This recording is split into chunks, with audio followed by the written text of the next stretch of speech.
Joining me now for more on this is Child and Teen Development Specialist Dr. Robyn Silverman. Dr. Silverman, glad you're here to talk about this with us, especially as a parent. It's something I've been very concerned about. And in Ariel's piece, she showed how students are really falling behind in multiple subjects now. We know the pandemic has impacted our kids in so many ways, not just emotionally, but academically. So do you think we can get them back on track, or does it depend on where you live and what kind of school you're going to and the resources that you have? We know from the research and from practical, all these people telling us what's going on, that we've got a lot of issues going on. We've got lag, we've got gap, and we've got lack of flow.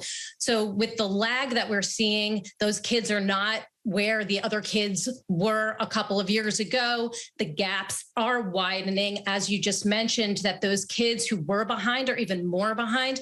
And lack of flow, the start stop, I'm at school, I'm at home, has created this feeling like these kids can't get their feet underneath them. So the answer to your question is, it does depend on where you live and what resources you have.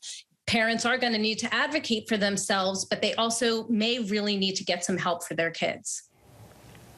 So it is ultimately going to be up to the parent then to monitor how your child is doing and make decisions. Look, we got to be reading more at home instead of doing this activity or that activity, or we need to be going old school and going to the library, right? Because not everybody can afford a tutor or to work with their child, or you have a lot of single parents and they depend on the school to really do their job, right? So yes. Is there any other way for these other families that are struggling?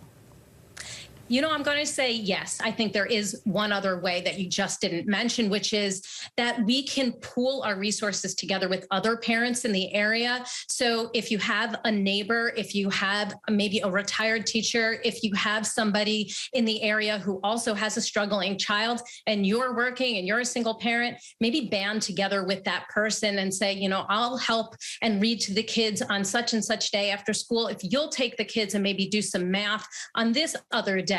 So we are going to need to rely on each other, kind of go old school again, and get those parents to work with other parents in the area if they are unable to get some of the resources that they need, because teachers are strapped and schools are strapped too.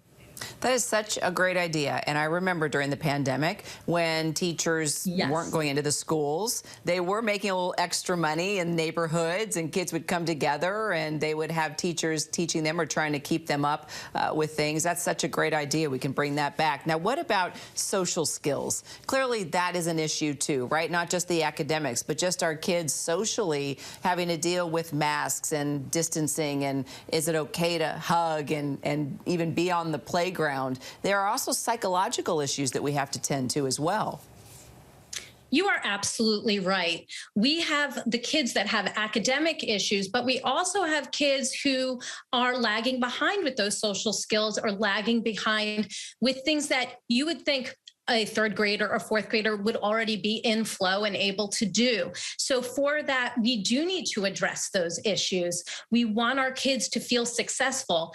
What happens when they are trying to make the effort and then aren't seeing that they're successful is they can start to feel bad about themselves, maybe start to say, you know, maybe there's something wrong with me, or maybe I'll never catch up. School isn't for me. These people aren't for me. And we certainly don't want kids to shut themselves down and shut themselves away, thinking that they're not enough as they are. And we got a lot on our hands, that's for sure. Dr. Robyn Silverman, always appreciate the insight. Thank you. Thank you. Hi, everyone. George Stephanopoulos here. Thanks for checking out the ABC News YouTube channel. If you'd like to get more videos, show highlights, and watch live event coverage, click on the right over here to subscribe to our channel. And don't forget to download the ABC News app for breaking news alerts. Thanks for watching.